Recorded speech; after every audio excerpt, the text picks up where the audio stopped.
Samuel chapter 4, the murder of Ishbosheth. Saul's son Ishbosheth heard that Abner had died in Hebron. His heart sank. The whole country was shaken. Ishbosheth had 2 men who were captains of raiding bands. One was named Baanah and the other Rechab. They were sons of Rimmon the Beerothite, a Benjaminite. The people of Beeroth had been assigned to Benjamin ever since they escaped to Gideon. They still lived there as resident aliens. It just so happened that Saul's son Jonathan had a son who was maimed in both feet. When he was 5 years old, the report on Saul and Jonathan came from Jezreel.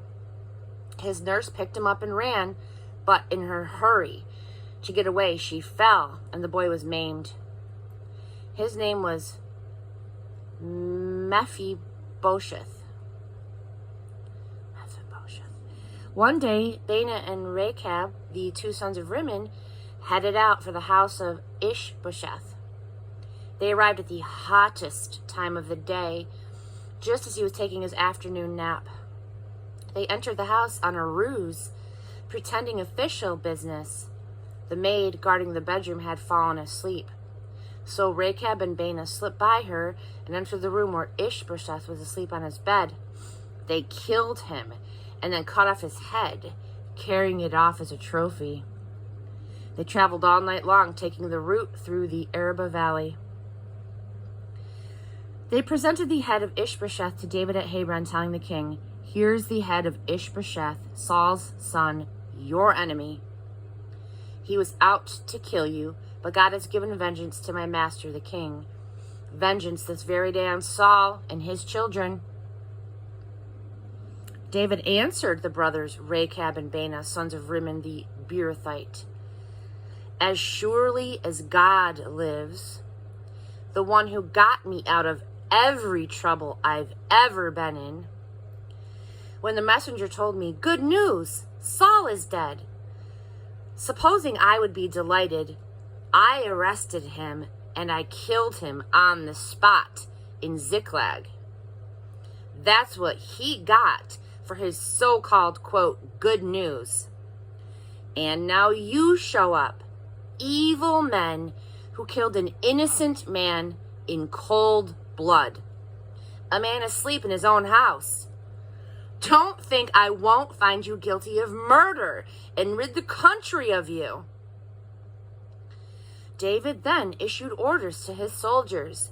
They killed the 2, chopped off their hands and their feet, and hung the corpses at the pool in Hebron. But Ishbosheth's head they took and burned in Abner's tomb and Hebron. Chapter 5. Before long, all the tribes of Israel approached David in Hebron and said, "Look at us, your own flesh and blood. In time past, when Saul was our king, you were the one who really ran the country.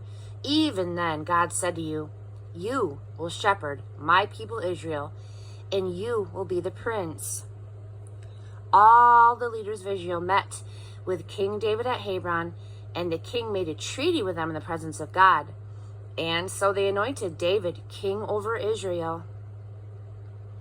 David was 30 years old when he became king, and he ruled for 40 years. In Hebron, he ruled Judah for 7.5 years. In Jerusalem, he ruled all of Israel and Judah for 33 years. David and his men immediately set out for Jerusalem to take on the Jebusites who lived in that country. But they said, "You might as well go home. Even the blind and the lame could keep you out. You can't get in there." They had convinced themselves that David could not break through. But David went right ahead and captured the fortress of Zion, known ever since as the City of David. That day David said, "To get the best of these Jebusites, one must target the water system, not to mention this so-called lame and blind bunch that David hates." In fact, he was so sick and tired of it, people coined the expression, No lame and blind allowed in the palace.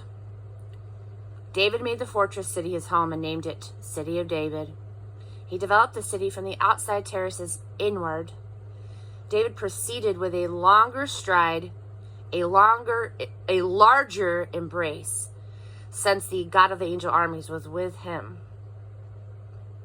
It was at this time that Hiram, king of Tyre, sent messengers to David along with timbers of cedar.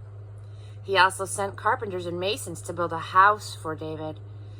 David took this as a sign that God had confirmed him as king of Israel, giving his kingship world prominence for the sake of Israel, his people.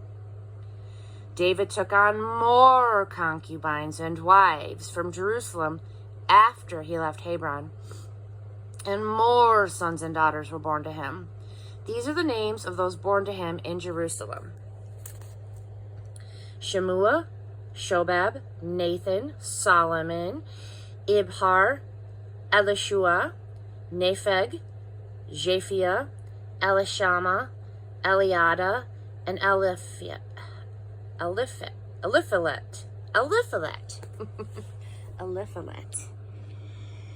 When the Philistines got word that David had been made king over all of Israel, they came on the hunt for him. David heard of it and went down to the stronghold.